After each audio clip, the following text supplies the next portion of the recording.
Bom dia, estamos iniciando a nossa aula de Direito Constitucional Tributário.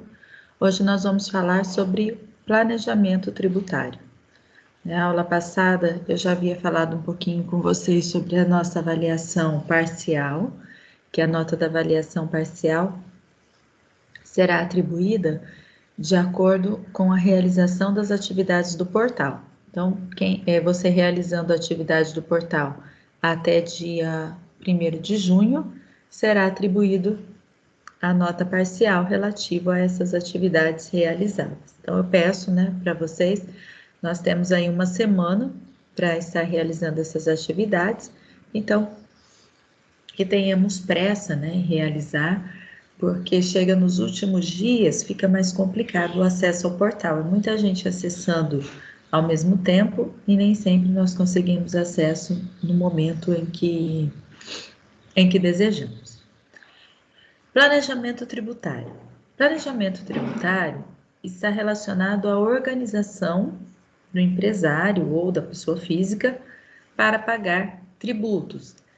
Seria relacionar os tributos que são devidos, que devem ser pagos, e buscar estratégias para o melhor pagamento, buscando sempre que possível, de acordo com a lei, estabelecer meios para pagar menos tributos. Então, o empresário e a pessoa física devem estar focados, podem estar focados na necessidade e na possibilidade de pagar menos tributos. E aí nós vamos falar de algumas situações, conversar sobre alguns exemplos em que é possível se pagar menos tributo. Isso, claro, sem contrariar a lei. Nosso curso, nós vamos dar dicas e orientações sobre formas lícitas, Mas lembrando que o planejamento tributário, ele é sempre pessoal, ele deve ser realizado sempre no caso a caso, porque uma empresa é diferente da outra. Uma empresa tem um procedimento, trabalha com um tipo de mercadoria, e outra empresa, por mais que tenha a mesma atividade, a forma de trabalhar muitas vezes é diferenciada, o local em que ela se instala pode influenciar na forma do pagamento do tributo. Por essa razão, quando nós falamos em planejamento tributário, nós temos que levar em consideração não só a questão da atividade, mas do local, do capital social, vários critérios, vários fatores são levados em consideração para fins de planejamento tributário. E como nós podemos, realizar esse planejamento tributário? Então, nós vamos falar um pouquinho. Eu peguei aqueles slides que estão disponibilizados para vocês na web aula, para que a gente possa trabalhar um pouco, possa conversar um pouco sobre esses slides. Então, aproveitando o friozinho de hoje, nessa segunda-feira de manhã, dia 25 de maio, conferir, 25 de maio, às 8h04 agora, damos início à nossa aula de planejamento tributário. Desde já, desejo uma boa semana a todos. Eu vou compartilhar com vocês o material que está aqui disponível na nossa web aula. Peraí. O que eu fiz aqui? Acho que agora deu certo. Peraí, deixa eu voltar lá. Aqui. Planejamento tributário. A aula de hoje, nós estamos na unidade 4, seção 3 da unidade 4. Então, 4.3. E quando a gente se aproximar mais do final da aula, eu quero que a gente resolva junto algumas questões relacionadas ao tema de hoje, para observarmos se ficou alguma dúvida, se ainda tem algum ponto a ser discutido. Então, vamos à nossa aula. Direito tributário, planejamento tributário. O planejamento tributário, pode ser entendido como a possibilidade de o empresário realizar uma atividade buscando a maneira de sofrer o menor impacto tributário na operação, de acordo com as opções lícitas conferidas pela legislação. Ademais, o planejamento tributário é uma grande ferramenta de auxílio para o controle fiscal e para coibir erros e fraudes. Portanto, o que se busca com o planejamento tributário é analisar as opções existentes na legislação para planejar a forma da realização de uma atividade ou negócio, a fim de que a carga tributária incidente seja a menor possível. O planejamento tributário, ele está fundamentado na Constituição. Né? Se nós prestarmos atenção, posso fazer, é lícito, né? Em algumas situações, a Receita Federal discute a questão do planejamento tributário, fala da sua ilicitude, que não deveria ser realizado. Porém, nós temos que levar em consideração que o planejamento tributário é lícito e está fundamentado na própria Constituição Federal, no direito de liberdade. Nós temos 3 direitos constitucionais relacionados ao direito de liberdade que garantem ao contribuinte a possibilidade, a legalidade e a constitucionalidade de um planejamento tributário. O primeiro deles, o primeiro princípio que fundamenta o planejamento tributário é o princípio da livre iniciativa. Livre iniciativa quer dizer a pessoa tem liberdade, livre iniciativa, liberdade para empreender, liberdade para realizar o seu negócio, liberdade para organizar o seu negócio. Dessa forma, o Estado não pode intervir, né, no empreendimento de alguém, desde que a atividade seja legal. O Estado vai intervir toda vez que a atividade for ilegal. Outro princípio que fundamenta também o planejamento tributário é o princípio da livre concorrência. Se os empresários têm liberdade para concorrer entre si, os produtos devem ter cada vez mais qualidade e bons preços. E quando eu falo de preço, isso está relacionado à carga tributária. Se o empresário tem direito de concorrer, inclusive no mercado internacional, né? Não só no mercado interno, mas também no mercado externo. Esse direito, para que ele seja completo, abrange também o planejamento tributário. Se o empresário tem direito a concorrer com o outro, tem direito de entregar o melhor produto pelo menor preço ou pelo menor preço possível. Professora? Oi? Tem como a senhora aceitar os outros alunos? Eu acho que eles não estão tendo acesso à aula. Mas não tem ninguém aqui na sala. Quando eu abro aqui, ó, eles devem estar no link errado. Possivelmente. Quer que eu mande? Vou falar com eles. Vou tentar mandar o link aqui. A Simária mandou mensagem para a senhora. Ela está perguntando se é o mesmo da outra aula. Sim. É que o link é sempre o mesmo. Uhum. Eu estou falando aqui com ela. Deixa eu ver se tem mais alguém perdido aqui.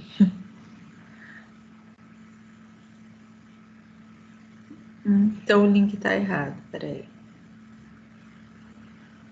Ela disse que está em espera, mas aqui não aparece para mim. Então o link está errado. Eu vou mandar aqui para ela de novo.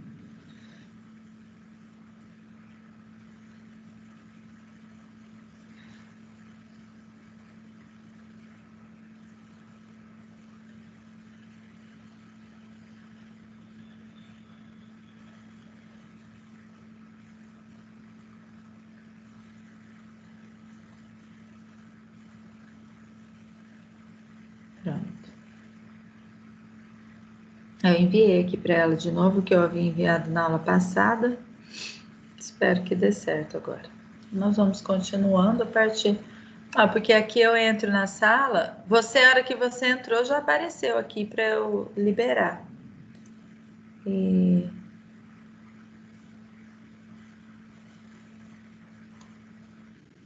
Olha lá, agora apareceu. Tamires. Provavelmente os outros aparecem agora.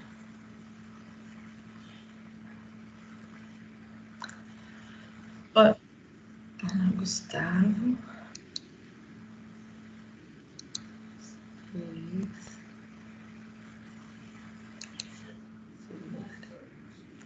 Bom dia, pessoal. Acho que estava com o link errado, né? Porque não estava aparecendo aqui para eu liberar. Aí agora apareceu todo mundo de uma vez. Certo? Vocês mudaram o link? Ou não?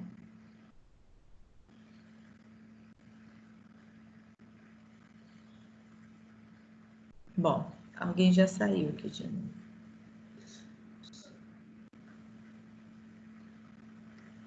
Eu não estou ouvindo. Não, eu peguei o link do portal e aí eu copiei ele e tentei entrar. E não deu certo. Deu certo. Aí esse que a senhora mandou deu certo agora. Eu vou olhar lá no portal, que alguém já me falou também que o link do portal não estava dando certo, então eu vou tentar trocar lá. Mas ainda bem que deu certo agora. Bom, pessoal, nós estamos falando de planejamento tributário. Nós estamos na aula 4.3, que fala sobre planejamento tributário. E eu estava falando que planejamento tributário nada mais é do que uma organização empresarial ou da própria pessoa física para tentar pagar menos tributos de forma lícita. O planejamento tributário ele é admitido por lei. Nós damos o nome muitas vezes de ilisão fiscal.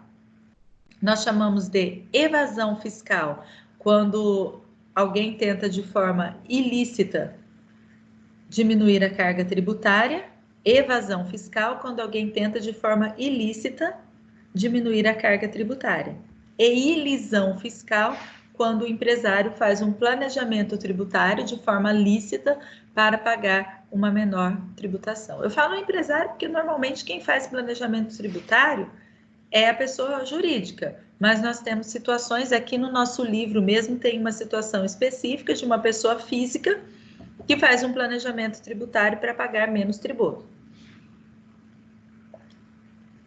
Qual seria a situação, né? A situação aqui descrita no livro é a seguinte: alguém que tem vários imóveis que estão locados a terceiros.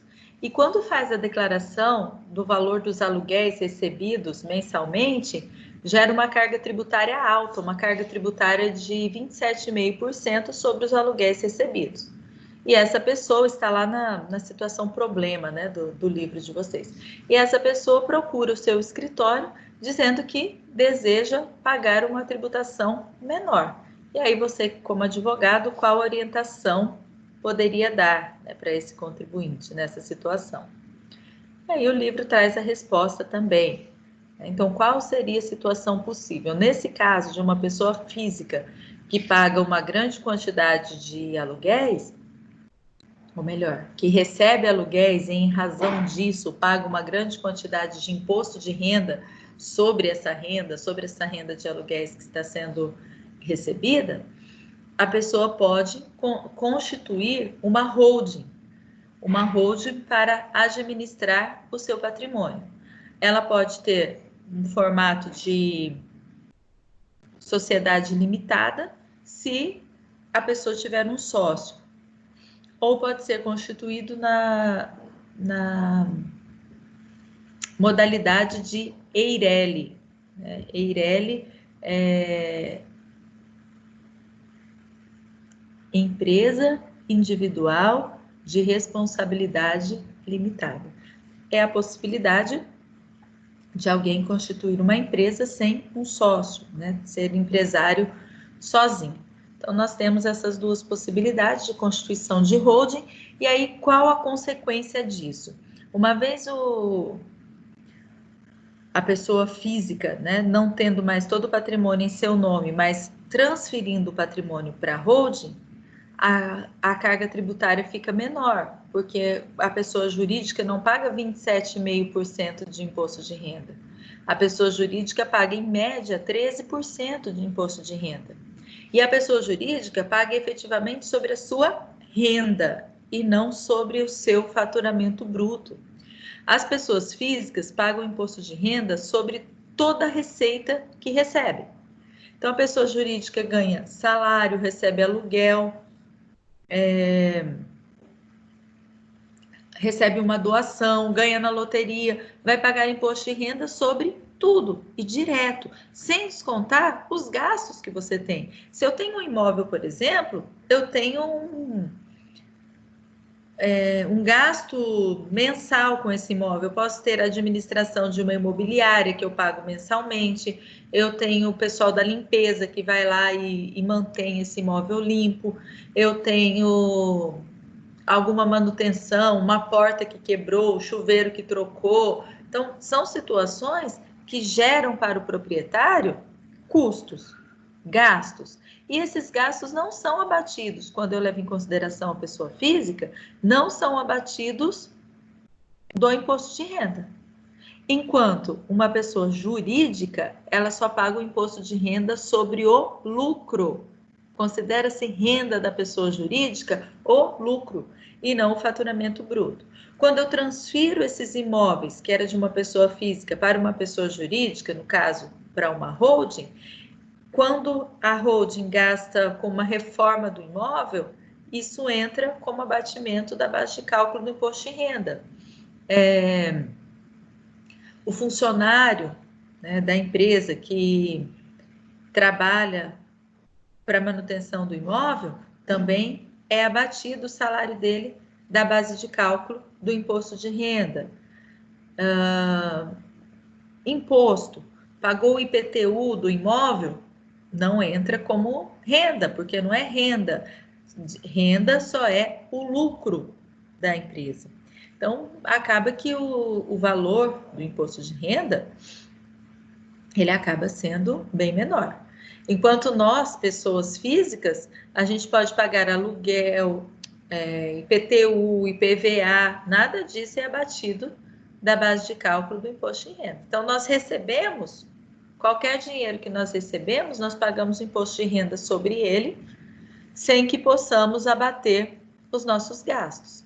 Enquanto que a pessoa jurídica só paga o imposto de renda daquilo que é efetivamente renda, daquilo que é o lucro da pessoa jurídica. Por isso, é uma forma de planejamento tributário, é uma forma de melhorar, né, a organização e pagar licitamente uma menor quantidade de tributos.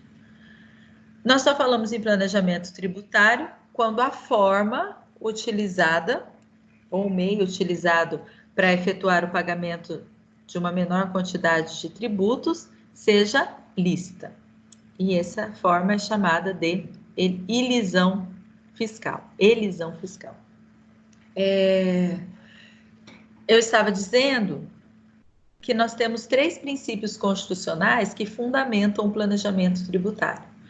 Algumas vezes, a Receita Federal não aceita, né, o planejamento tributário, entende que não seria lícito, que é uma forma de diminuir a tributação e causar prejuízo para o Estado.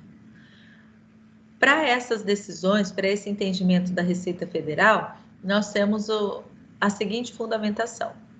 O planejamento tributário está fundamentado em princípios constitucionais. Primeiro princípio, princípio da livre iniciativa.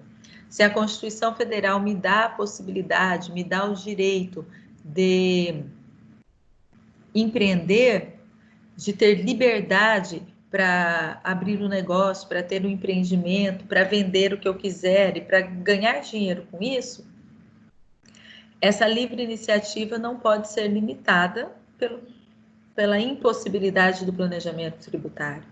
O planejamento tributário faz parte da livre iniciativa. Nós sabemos que todos os empresários hoje têm uma grande dificuldade em efetuar o pagamento de todos os tributos. Por essa razão, é lícito ao empresário se organizar, se planejar para pagar tributos menores. O outro princípio constitucional que fundamenta o direito ao planejamento tributário é o princípio da livre concorrência. Se o empresário pode concorrer com o outro, pode buscar melhores produtos, produtos cada vez melhores para efetivar a venda, para concorrer no mercado externo, por essa razão o empresário também pode fazer um planejamento tributário. Quanto melhor o seu planejamento tributário, quanto menor a sua carga tributária, melhor a concorrência, né? Ou melhor o seu produto se adequa para participar da concorrência. Um empresário que paga uma tributação muito alta, ele não consegue se colocar no mercado, porque o preço do produto dele acaba se tornando inviável. Por essa razão, a doutrina menciona que o princípio da livre iniciativa e o princípio da livre concorrência são princípios que fundamentam o direito ao planejamento tributário. E o terceiro princípio é o princípio do direito de propriedade, né? Na verdade, um direito, não só um princípio, mas a Constituição também estabelece que nós temos direito à propriedade. Se eu tenho direito à propriedade, eu tenho direito a proteger o meu patrimônio, inclusive do fisco. O fisco não tem direito de chegar e confiscar e tomar os meus bens. Por isso a Constituição Federal diz que tributo não pode ter efeito confiscatório, que tributo não pode servir para confiscar os bens do contribuinte. E dessa forma, né, já que o tributo não pode ser confiscatório, o contribuinte tem sim o direito de fazer um planejamento tributário e tentar pagar a menor quantidade de tributos possíveis sem infringir a lei, certo? Então, retomamos aqui a nossa web aula, onde nós estávamos falando sobre planejamento tributário. Portanto, o que se busca com o planejamento tributário é analisar as opções existentes na legislação para planejar a forma da realização de uma atividade ou negócio, a fim de que a carga tributária incidente seja a menor possível. Então, buscar meios legais, né, para pagar uma quantidade menor de tributos. O ponto que se deve ter em mente quando se fala em planejamento tributário é a licitude dos atos praticados. Um planejamento baseado em atos ilícitos não é considerado válido e não pode ser entendido como verdadeiro planejamento tributário.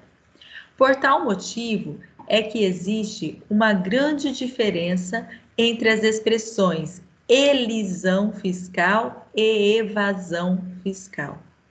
Para compreender, né, clique nos botões. Então, elisão. Elisão é a utilização de procedimentos lícitos com o intuito de reduzir, eliminar ou postergar a incidência de um tributo. A elisão fiscal é o verdadeiro planejamento tributário. Evasão fiscal é a utilização de meios ilícitos para se deixar de pagar tributos. Trata-se de um ato contra a lei e sempre tem como consequências a sonegação fiscal, né, ou crimes contra a ordem tributária. Hipóteses de evasão fiscal. São várias as simulações que podem macular um planejamento tributário, configurando... Ai, peraí que eu saí da tela aqui. Voltando. Tá. São várias as situações que podem macular um planejamento tributário, configurando verdadeiras hipóteses de evasão fiscal. Essas hipóteses estão discriminadas no Código Civil como atos ilícitos. Para compreendê-las, né, clique nas abas. Então, o Código Civil, quando fala de negócio jurídico, fala que o negócio pode ser anulado ou é passível de anulação quando contiver dolo, simulação ou fraude, dissimulação ou fraude relativa e fraude à lei. Essas situações dizem respeito a erro na manifestação do consentimento. O cidadão, a pessoa, ela é enganada e manifesta de forma equivocada o seu consentimento. Isso ocorre no caso do dolo. Então, são conceitos do Código Civil que nós utilizamos aqui também para a nossa aula de direito tributário. O dolo ocorre quando a pessoa, de forma consciente, tem por único objetivo lesar direito de terceiros. No planejamento tributário, há dolo quando o contribuinte realiza uma conduta que sabe ser ilícita com o intuito de lesar o fisco, não permitindo que este arrecade os tributos devidos. O dolo aqui no direito tributário seria não declarar, deixar de declarar uma renda específica, não emitir uma nota fiscal que é obrigatória, visando somente o não pagamento dos tributos. É uma forma de lesar o fisco. Nós temos que levar em consideração que o Estado precisa arrecadar tributos para manter as suas políticas sociais. Quando a gente estuda a Constituição Federal, Direito Constitucional, Teoria Geral do Estado, nós observamos que a nossa Constituição tem determinados princípios e tem um objetivo, uma razão de ser. E um desses motivos, um desses objetivos, é realizar a justiça social, é distribuir, né, da forma mais adequada a renda, o capital entre as pessoas. Por essa razão, quando alguém está deixando de arrecadar, deixando de pagar o tributo que está previsto na lei, essa pessoa está interferindo, está intervindo nessa realização do bem social buscado pelo Estado. Porque o que o Estado busca? Arrecadar a tributação das mãos de quem tem mais, de quem tem possibilidade de pagar, para distribuir para quem tem menos. Então, quando nós vemos o que está acontecendo hoje no Brasil, esse pagamento do auxílio emergencial, né, 2 parcelas de R$600 já foram liberadas. Esse dinheiro sai de onde? Esse dinheiro vem do Estado, vem da tributação que aqueles que têm mais pagam. Então, as pessoas que têm capital, que têm uma maior quantidade de renda, que têm bens, pagam tributo sobre esses bens. O Estado distribui esse pagamento, esse tributo, entre aquelas pessoas que têm menos. E a maior quantidade dos tributos deve ser utilizado para políticas sociais relativo à saúde, educação, segurança pública, bem-estar social como um todo. Quando eu falo em bem-estar social, eu falo do melhoramento do bairro, asfalto na rua, possibilidade de praticar esportes em um lugar adequado, lazer proporcionado também pelo Estado. Então, falamos do dolo. Segunda figura aqui, da evasão, simulação ou fraude absoluta. A simulação ou fraude absoluta é aquela na qual existe uma declaração de vontade que não corresponde à realidade. Nessa situação, há a aparência de um negócio jurídico que nunca ocorreu, ou então busca-se camuflar através de um negócio jurídico aparente outros que efetivamente realizou. A pessoa vende um veículo e diz que emprestou somente para não haver a incidência de tributos. Com a venda de veículos não vai haver incidência de tributos, mas vamos pegar um outro exemplo. A pessoa faz uma doação de um dinheiro, vamos supor, meu pai doa para mim R$300 mil para que eu possa comprar um apartamento. Ao invés de declarar que eu recebi uma doação de R$300 mil, eu digo que meu pai me emprestou. Eu simulo uma situação de empréstimo, dizendo, olha, meu pai me emprestou R$300 mil. Por que eu digo que ele emprestou? Porque uma vez ele tendo doado R$300 mil, eu preciso pagar imposto de renda sobre esses R$300 mil. E mais, eu preciso pagar ITCD para o Estado relativo aos R$300 mil. O que eu faço? Eu digo simplesmente que eu emprestei. E passa um tempo, ele faz um termo de perdão da dívida, né? Um termo dizendo que eu não tenho mais que pagar esse valor. Na verdade, o que nós fizemos foi uma simulação de um empréstimo, enquanto o que aconteceu foi uma doação. Isso visando o quê? O não pagamento do tributo. Nós temos outras situações, nós vamos tratar delas já já. Simulação ou fraude? Na simulação ou fraude relativa, existem dois negócios jurídicos, um real e outro aparente. Nesse caso, há a celebração de um contrato com o intuito de enganar terceiros, o fisco, né?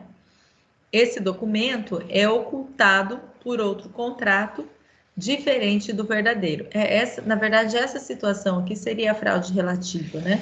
O exemplo que eu dei de simular um empréstimo, enquanto na realidade ocorreu somente uma doação. Na primeira situação, a simulação ela é completa aqui, ó, fraude absoluta. Então, na fraude absoluta, eu invento, né, um negócio, por exemplo, faz um contrato de locação para simular compra e venda. Eu já vi isso. A pessoa deve, por exemplo, né, para o fisco e compra. Eu compro um caso que eu já vi prático. A pessoa tinha uma fábrica e todo o maquinário da fábrica estava a ponto de ser penhorado. E ela não tinha nota fiscal da fábrica, não tinha nada. O que ela fez? Ela fez um contrato de arrendamento de maquinário com data retroativa. Então, fez lá que todas as máquinas, né, e relacionou as máquinas que ela tinha, era de propriedade de fulano, de um terceiro. E esse contrato de locação já tinha sido realizado há 10 anos, por exemplo. E havia ali um arrendamento de máquina. Isso para quê? Para não pagar o que devia para o fisco na presente data. Então, se houvesse a execução fiscal, todas as máquinas seriam penhoradas, porque faziam parte do patrimônio daquela pessoa jurídica. Fazer um contrato de arrendamento nesse momento, o fisco considera fraude, né?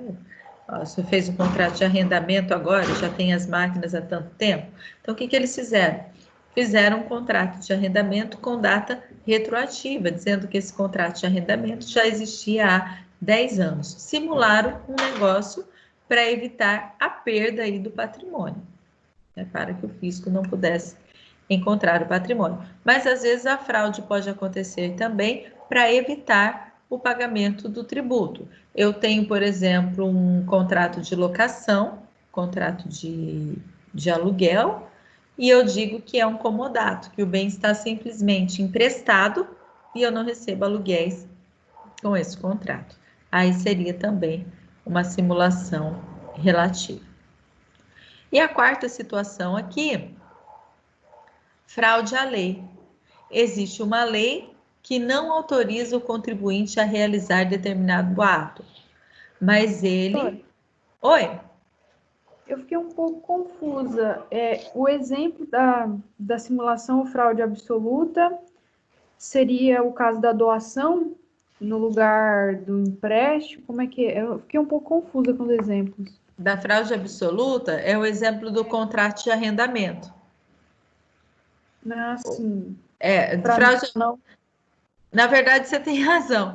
Eu me confundi a hora de dar o exemplo. Eu estava falando de fraude absoluta e dei o exemplo de fraude relativa, que foi o primeiro exemplo que eu falei, que era uma doação e foi simulado um contrato de empréstimo. Isso é fraude relativa.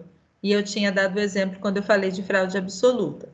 Aí depois eu percebi que eu dei o exemplo errado, aí eu disse, olha, na verdade esse é exemplo de fraude relativa. Eu tenho um contrato e simulo outro. Tá? Então, fraude relativa, o exemplo do aluguel, perdão. Fraude relativa, o exemplo do pai que doou o dinheiro e eu faço um contrato de mútuo, como se ele tivesse me emprestado o dinheiro.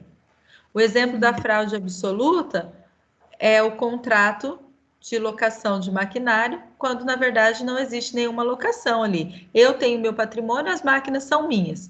Aí eu simulo um contrato que as máquinas são de terceiros e estão somente alugadas para mim, para evitar a execução, né? Para evitar que alguém venha sobre o meu patrimônio.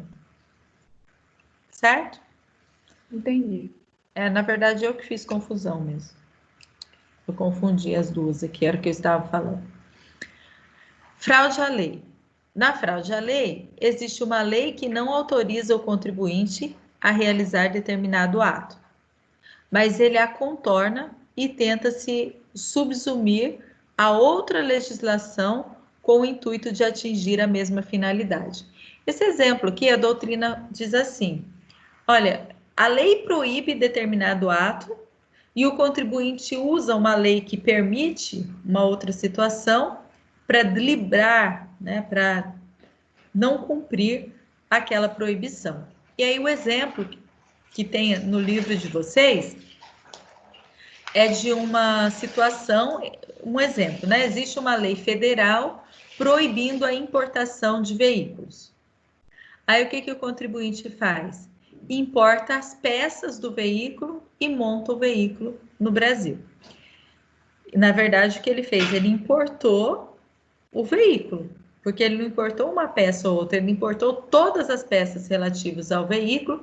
Na verdade, ele comprou o veículo, desmanchou, né, e fez a importação das peças para driblar a lei e assim conseguir importar o veículo que estava proibido na lei, né? Eu vejo assim que se realmente ele importou peças novas e montou o veículo aqui, se a lei não proíbe a importação de peças, eu não entendo que seja fraude à lei. Mas é o exemplo que o livro dá para gente. Tá? Então, quando fala está contornando a lei, e nessa situação, de acordo com o fisco, de acordo com o livro, o fisco poderia ignorar essa importação de peças e entender que ele realizou a importação do veículo e aplicar a lei relativa à importação de veículo, que seria o confisco do bem, que seria a perda do bem, nesse caso.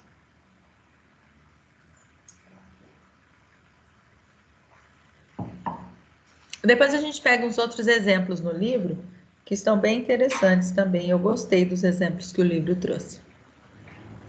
Planejamento tributário válido. Para que um planejamento tributário seja lícito, é preciso os seguintes requisitos obedecidos. A cronologia do planejamento deve ser anterior à realização pelo contribuinte do fato gerador da exação tributária. Ou seja, eu não posso criar um planejamento tributário para alcançar situações passadas, situações pretéritas ou atuais que estejam acontecendo hoje. O planejamento tributário deve alcançar sempre situações futuras, situações que ainda o fato gerador ainda não ocorreu. Por isso que aqui diz, ó, a cronologia do planejamento deve ser anterior à realização pelos contribuintes do fato gerador.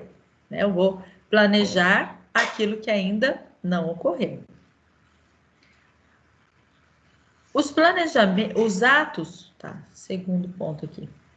Os atos derivados do planejamento tributário devem ser oponíveis ao fisco, ou seja, o contribuinte deve conseguir sustentar e justificar suas atitudes perante o fisco, demonstrando que os atos praticados são eficazes. Como assim? Ah, eu não compartilhei agora. Perdão. Aqui, ó. Voltando. Essa frase aqui. Como assim, né?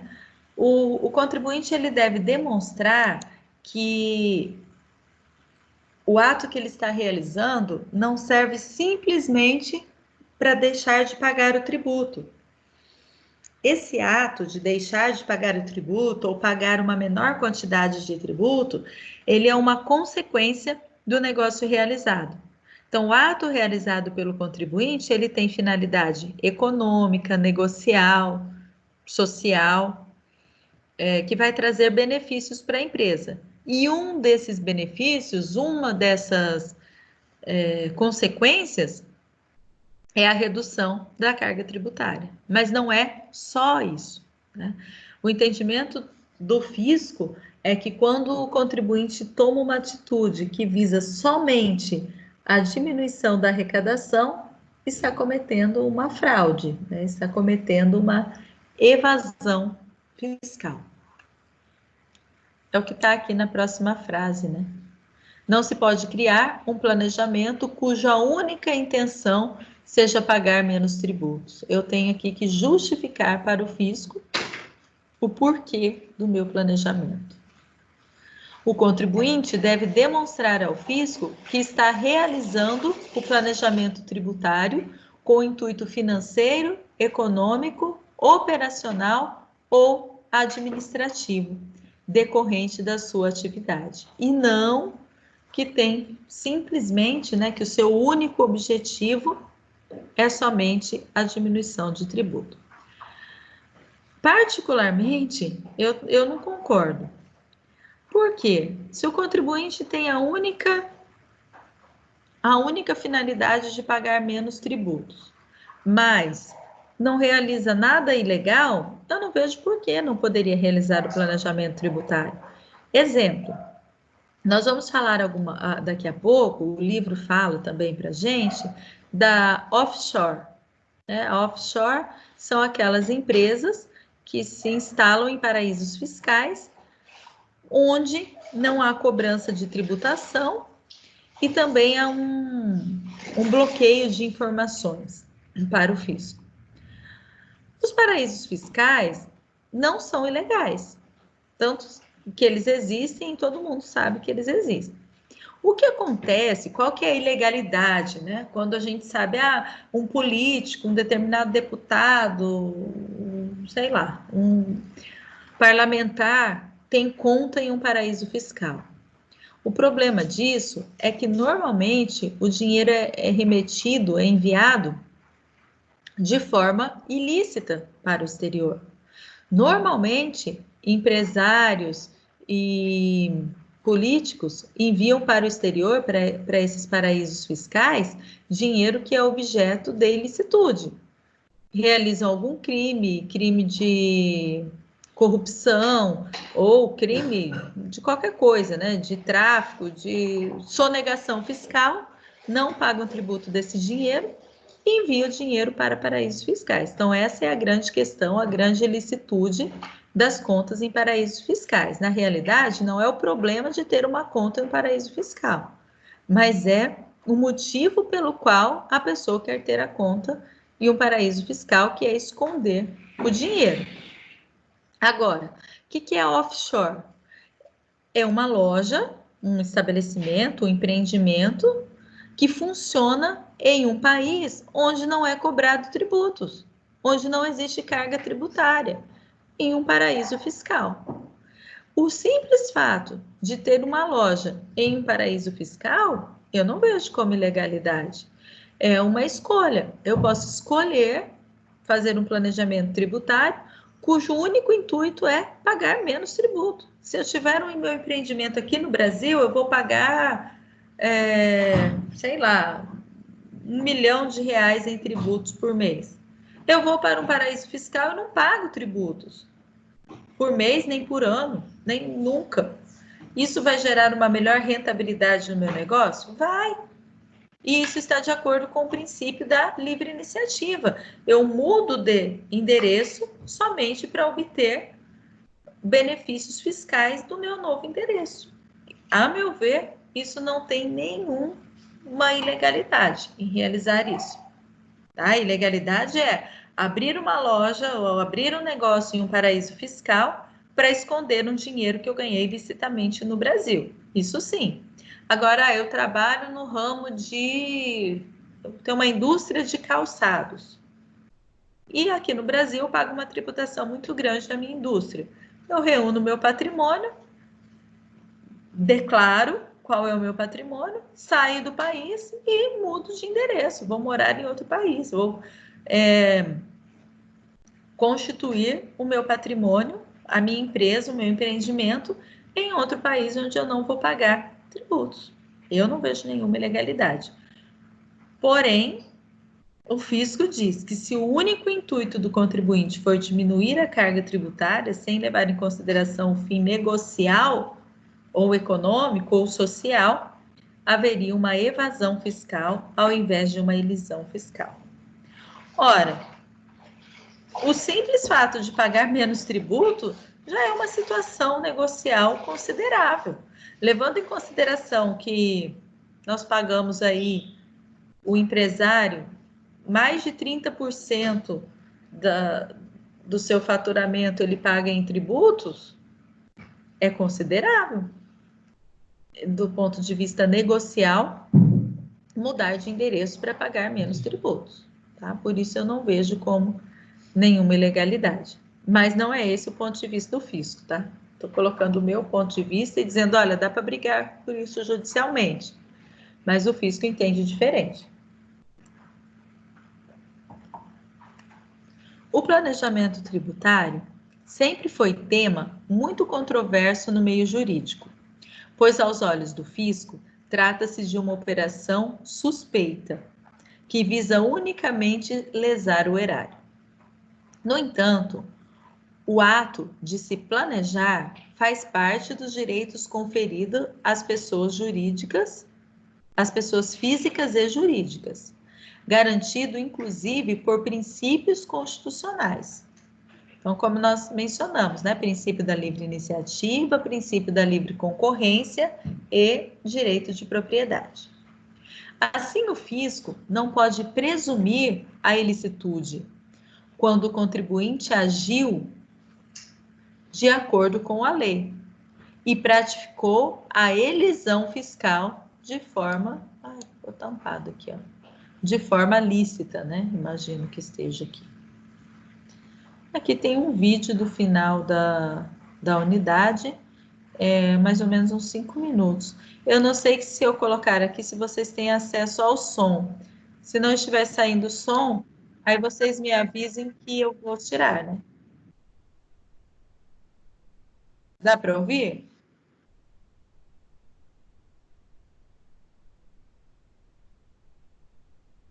Não, não dá para ouvir.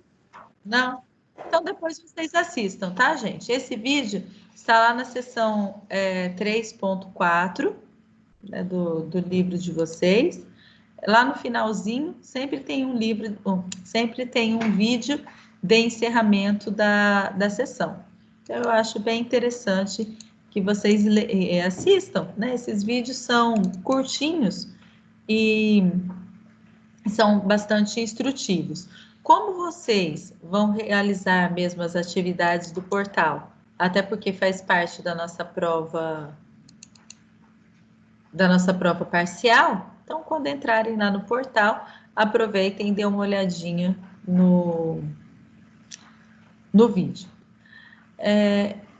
E daí tem uns exemplos aqui bem interessantes do livro de vocês que eu quero trabalhar também.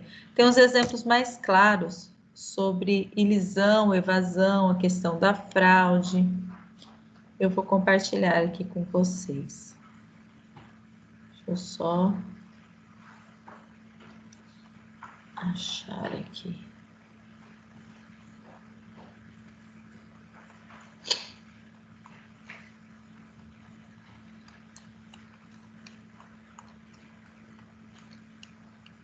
Ah, e tem um outro assunto também bem importante que eu quero falar com vocês, que é sobre incorporação às avessas. Eu não sei se vocês já ouviram, mas faz parte aqui, ó, dessa atividade do livro. Para quem estiver com um livro aí, eu estou com o livro texto na página 211, tá? Que é a última parte, a última sessão. Aqui.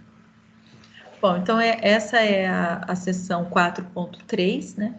Que fala sobre planejamento tributário. E qual que é o estudo de caso, né? A situação problema que eles trazem para nós.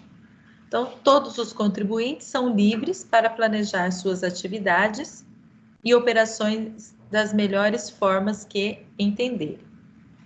Esta liberdade, inclusive, é garantida por princípios constitucionais, tais como o da livre iniciativa, livre concorrência e do direito à propriedade.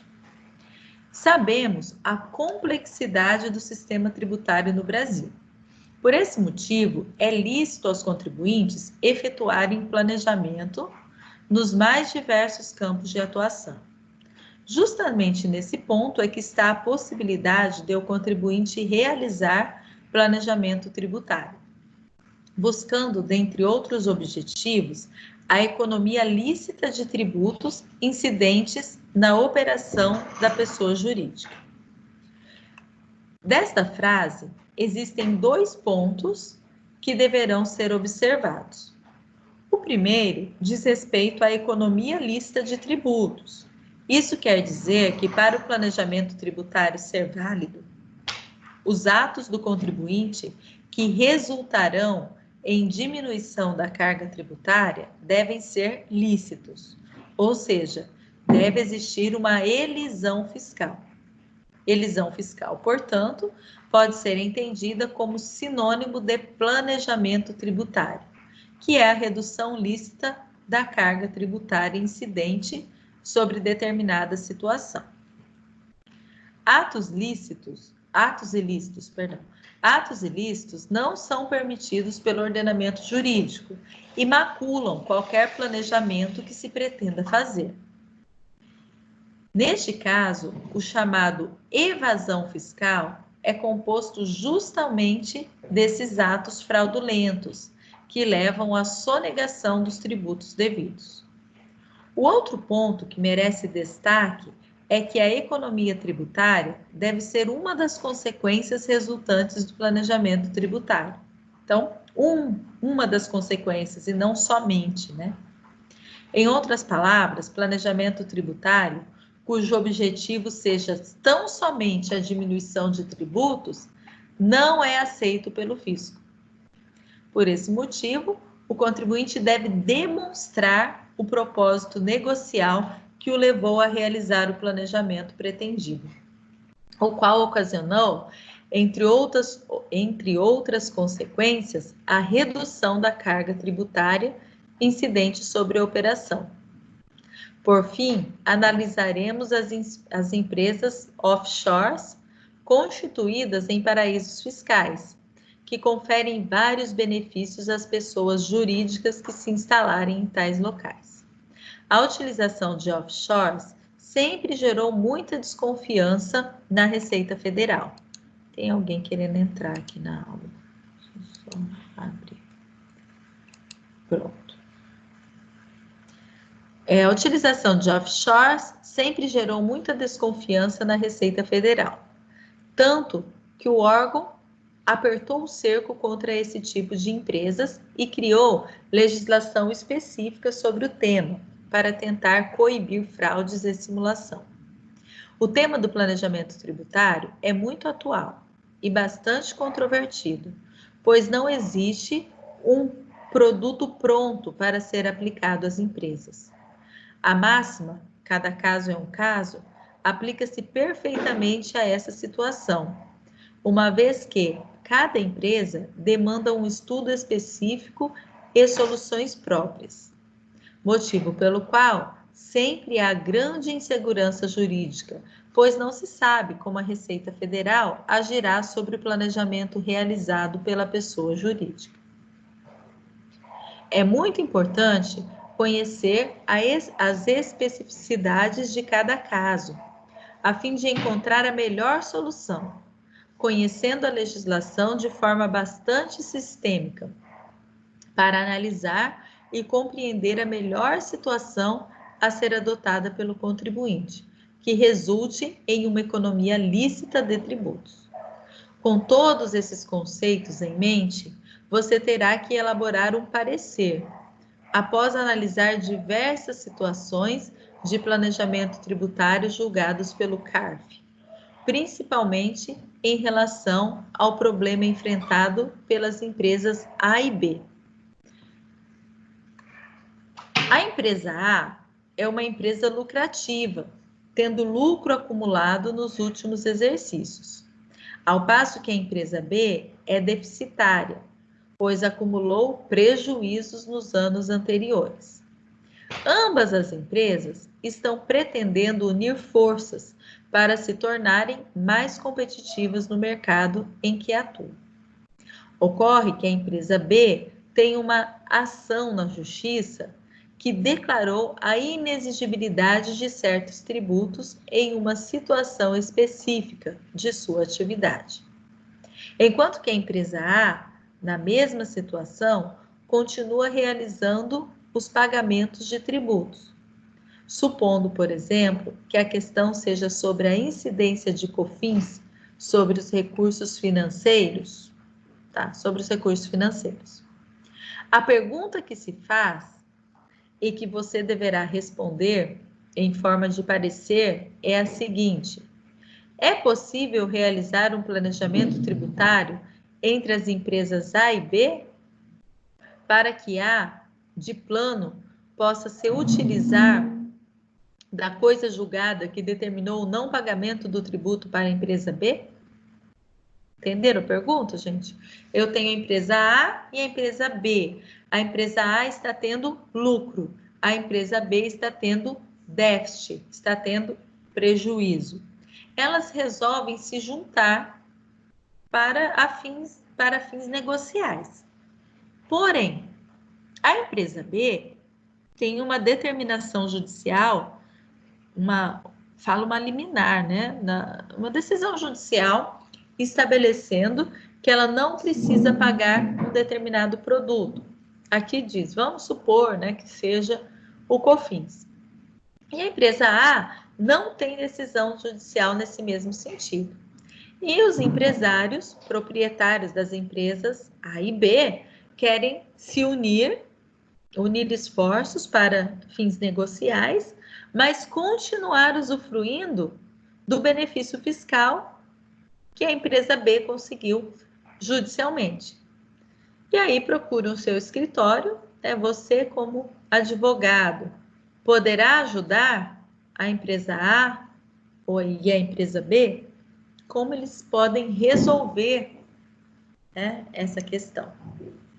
E aí nós vamos falar de alguns assuntos importantes. Isso aqui nós já resumimos, né, já falamos na nossa aula esse início, mas eu deixo aí para vocês a interrogação até o final da aula, e no final da aula a gente responde essa questão.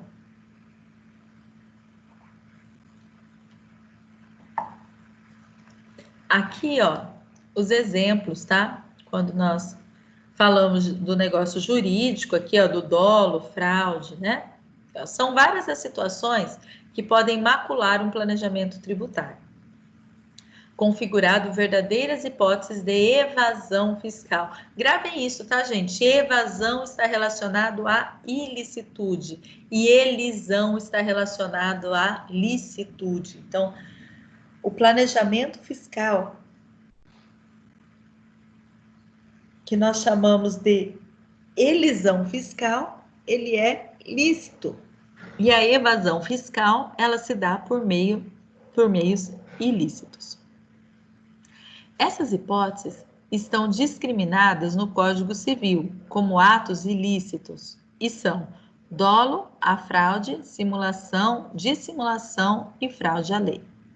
São todas situações que, uma vez presentes, possibilitam a desconsideração do negócio jurídico realizado, maculando o princípio da autonomia de vontade. O dolo existe quando a pessoa, de forma consciente, tem por único objetivo lesar direitos de terceiros. Eu tento enganar as pessoas, né?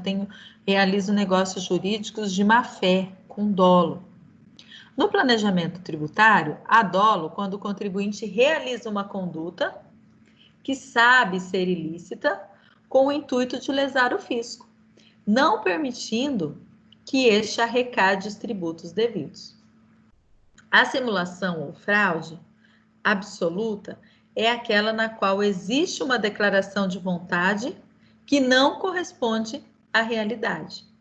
Nessa situação, há a aparência de um negócio jurídico que nunca ocorreu. Ou busca-se camuflar, por intermédio de um negócio jurídico aparente, outro que efetivamente se realizou. Isso ocorre por meio de operações simuladas em situações que, e aqui alguns exemplos que eu achei interessante do livro, né? Aparentem conferir ou transmitir direitos a pessoas diversas daquelas às quais a lei realmente se confere ou transmite. Então, na realidade, está transmitindo direitos para A e eu simulo que os direitos estão sendo transmitidos para B. Segunda situação, contenham declaração, confissão, condição ou cláusula não verdadeira. A terceira, os instrumentos particulares foram antedatados ou pós-datados. Lembra o exemplo que eu falei do contrato de locação antedatado, né? Colocando uma data anterior a que verdadeiramente ocorreu. Para quê? Para simular um contrato de locação, enquanto na realidade ele não existia. Na fraude relativa ou de simulação, existem dois negócios jurídicos, um real e outro aparente. Então, eu faço um contrato de empréstimo para ocultar, para esconder um contrato de doação. Aqui, há a celebração de um contrato, entretanto, com o intuito de enganar terceiros. Este documento é ocultado por outro contrato, diferente do verdadeiro. Dessa forma, a simulação absoluta confere a existência de apenas um negócio jurídico, ao passo que na dissimulação existem dois negócios jurídicos, o real, dissimulado, e o simulado, né, que foi inventado, que na verdade não existiu. Não há dúvida de que a prática de atos fraudulentos influencia a economia como um todo, onerando a sociedade, uma vez que certas pessoas estão contribuindo menos contributos aos cofres públicos de forma ilegal. Toda vez que alguém deixa de pagar um tributo, que alguém tem direito a uma isenção, tem direito à imunidade, recebe uma indenização do Estado, toda vez que isso acontece, a coletividade está pagando, né? Uma pessoa ou um grupo de pessoas ou a própria coletividade está pagando por isso. Por quê? A questão econômica é uma questão matemática. Se eu tenho X de gasto e X de arrecadação, eu vou continuar tendo o X de arrecadação para continuar mantendo o X de gasto. Então, ou corta-se recursos, né, de várias áreas e deixa de se fazer vários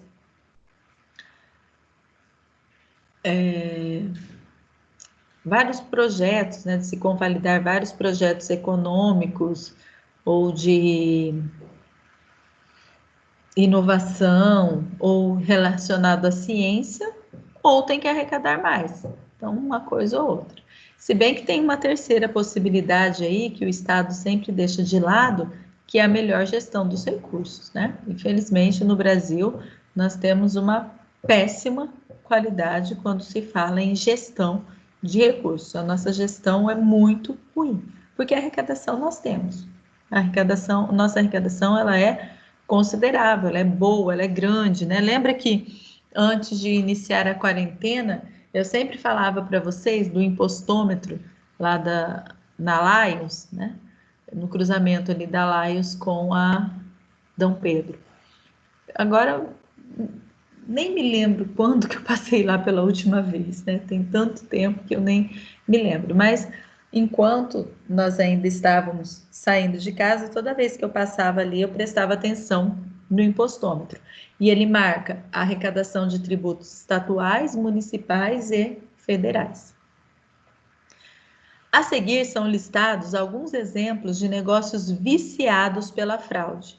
Exemplo: realização de empréstimo com a posterior renúncia do recebimento do crédito pelo credor para disfarçar uma doação. Então, exemplo que eu falei lá, meu pai me doou 300 mil para eu comprar um apartamento, eu simulo uma doação para não pagar imposto de renda. Posteriormente, ele vai e renuncia o direito ao recebimento. Ou simplesmente eu não pago, né? Eu fiquei devendo para o meu pai. Se eu dever para o meu pai a vida toda, o que o fisco tem com isso? Realização de um empréstimo para camuflar o pagamento por uma prestação de serviço. Faço prestação de serviços advocatícios, né? Trabalho para alguém. E aí o cliente me paga 50 mil reais de honorários. Ah, mas eu vou ter que declarar esses 50 mil reais de honorários? Então a gente faz assim, a gente simula um empréstimo. Vamos fazer um documento e a gente declara, né? E eu declaro que o João me emprestou 50 mil reais e o João coloca na declaração também dele que ele me emprestou 50 mil. Mas na verdade ele não me emprestou nada, ele me pagou 50 mil em razão dos honorários de serviços advocatícios prestados. Para que eu não tenha que pagar imposto de renda sobre esse valor, a gente simula uma realização de um empréstimo. Outras situações, aqui há outros exemplos: efetuar um depósito para ocultar um empréstimo havido entre as partes. Simular uma venda para dissimular uma operação de dação em pagamento. Firmar um contrato de comodato com o intuito de ocultar uma doação. Então, são todas situações que exemplificam a simulação relativa.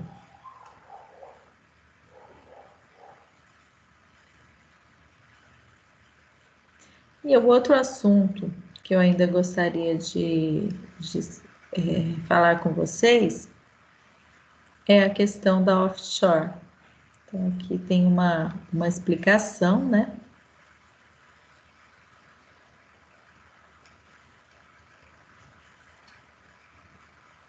Tá, então vamos lá. São vários os exemplos de planejamento tributário aceitos pelo fisco. Dentre eles, pode-se citar um dos mais questionados pelo fisco, mas que atualmente está sendo aceito pela jurisprudência.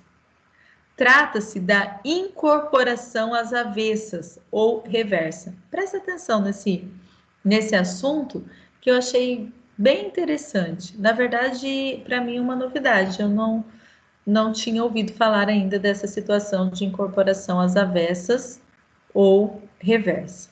Como não tinha ouvido falar ainda, como uma forma lícita de planejamento tributário. É sabido que a legislação do imposto sobre a renda somente permite que uma empresa que tenha tido prejuízo fiscal faça sua compensação nos exercícios seguintes, com uma trava de 30%. Ou seja, o prejuízo fiscal não poderá ser compensado de uma única vez, devendo ser a cada período realizada a compensação de 30% do prejuízo. Tá? Então, imagine assim, ó, uma empresa teve um grande prejuízo no ano de 2020 em razão da diminuição das vendas por conta do coronavírus, e ela teve um prejuízo de, sei lá, 500 mil reais. Essa empresa, normalmente, ela tem um ganho, né? Ela tem um superávit de R$1 milhão ano. Ela tem um ganho de R$1 milhão por ano. E no ano de 2020, ela teve um prejuízo de 500 mil reais. No ano de 2021, novamente ela tem um ganho de, vamos diminuir agora, né? Ao invés de ter lucrado 1 milhão que ela vinha lucrando anteriormente, ela tem agora um lucro, um ganho de 500 mil. E tem que pagar imposto de renda sobre esses 500 mil. Ela poderia abater o prejuízo do ano de 2020 no lucro de 2021? Sim, o fisco admite. Mas não admite que esse abatimento seja feito de uma única vez, que ela abata os 500 mil de uma vez. Ela teria que fazer somente 30% dos 500 mil em 2021, 30% em 2022, 30% em 2023 e ainda sobraria 10% para 2024. Além disso, a legislação também não permite que uma empresa incorporadora utilize os prejuízos fiscais de uma empresa incorporada. Lembra do problema lá que eu li para vocês, né? Assim, demonstrando a real existência de propósito negocial, é lícito ao contribuinte realizar a chamada incorporação às avessas. Em uma incorporação normal, imagina-se que a empresa lucrativa, que seja a superavitária, realizará a incorporação da empresa que estiver dando prejuízo. Então, aquela que tem lucro vai comprar a que tem prejuízo. Isso é a regra. Na incorporação às avessas, por outro lado, a empresa deficitária incorpora a empresa lucrativa e, portanto, poderá utilizar seus prejuízos fiscais nas operações realizadas na empresa incorporadora, diminuindo sua carga tributária. Então, o que acontece? Faz aí uma compensação, né, do lucro com o prejuízo dentro do próprio ano calendário, ali no mesmo ano. E aí, não precisa abater 30% nos próximos anos, já faz o abatimento do prejuízo total em relação ao ganho que a empresa incorporadora teve. Note que há real dedução de carga tributária, uma vez que antes da operação lucrativa geradora de tributos, não mais levará dinheiro aos cofres públicos, pois a tributação será paga com o prejuízo fiscal da empresa incorporada. Gil.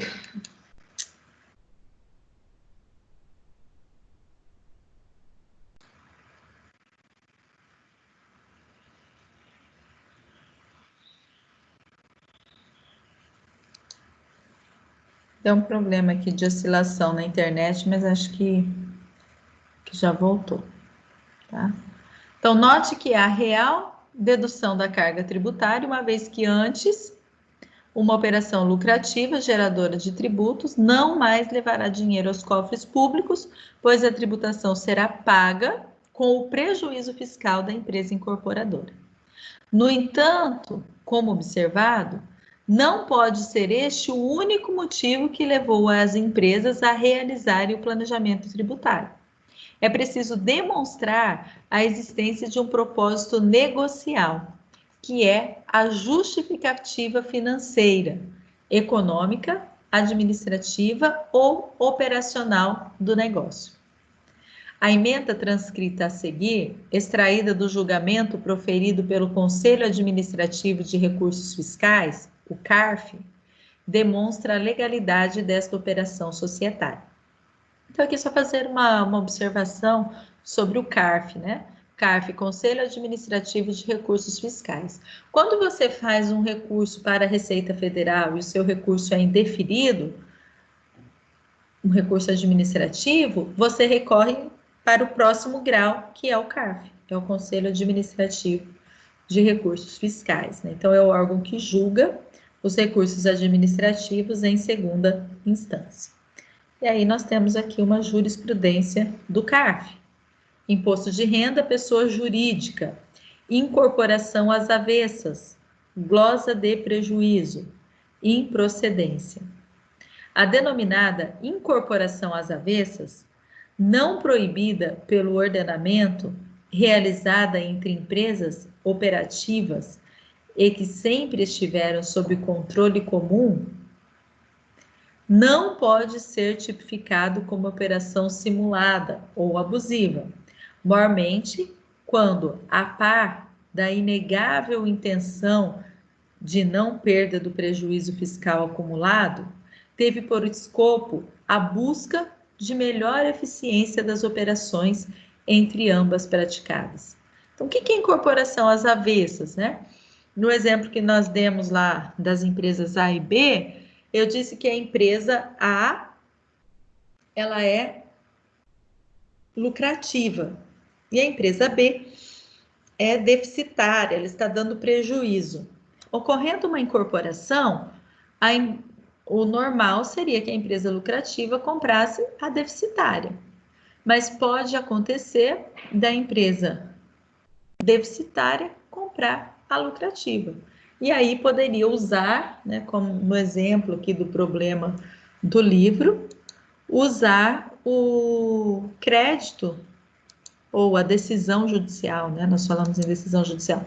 Poderia usar a decisão judicial relativa ao não pagamento de um tributo. Então, se fosse a incorporando a B, teria que pagar o tributo normalmente. O que acontece na incorporação? A incorporadora continua existindo e a incorporada deixa de existir. Então, a incorporadora pode ser a empresa deficitária? Pode, quando realizarmos uma operação de incorporação às avessas. Porém, para que essa incorporação às avessas seja válida, é necessário demonstrar que, além do intuito de pagar uma quantidade menor de tributos, também existia um intuito negocial. Aí, senão, acaba sendo ilegal e aí vai configurar evasão fiscal e não elisão fiscal, tá? Então, gente, sobre a aula de hoje, né, eram esses os pontos que nós queríamos destacar. Depois peguem lá o capítulo do livro referente à aula de hoje, né, que é a unidade 3, 4.3. São aí 10 páginas, mais ou menos, 10, 15 páginas no máximo, para vocês lerem. Dê uma olhadinha lá no livro que vale a pena, né? Tem várias explicações. E aí, dá para entender melhor sobre planejamento tributário. Alguém tem alguma dúvida, alguma colocação para fazer em relação à aula de hoje?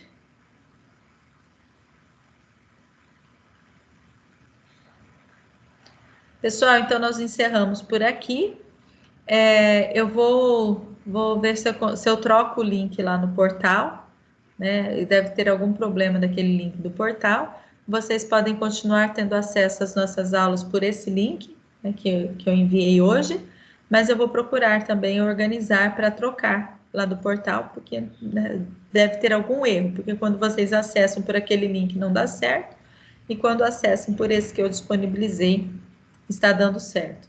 Às vezes ficou faltando alguma letrinha lá, ou algum número, e acabou dando erro, certo? Então, por favor, façam o quanto antes as atividades do portal, para efeitos da nossa prova parcial, mas que vocês teriam que realizar de qualquer forma, né? Realize o quanto antes, porque nós temos aí mais uma semana, né, em relação ao prazo que eu estabeleci para vocês, para efeitos de prova parcial. E depois, realizadas essas atividades, a gente começa a falar em prova oficial. Então, são as atividades das unidades 3 e 4, certo? Uma boa semana para vocês, um bom dia né, com friozinho aí, bem atípico, considerando Rondonópolis, né? Esse frio atípico. Um bom dia para vocês, uma boa semana e até semana que vem. Se precisarem de alguma coisa, podem me chamar no WhatsApp ou enviar mensagem via portal. Até mais, bom dia, fiquem com Deus e até a semana que vem.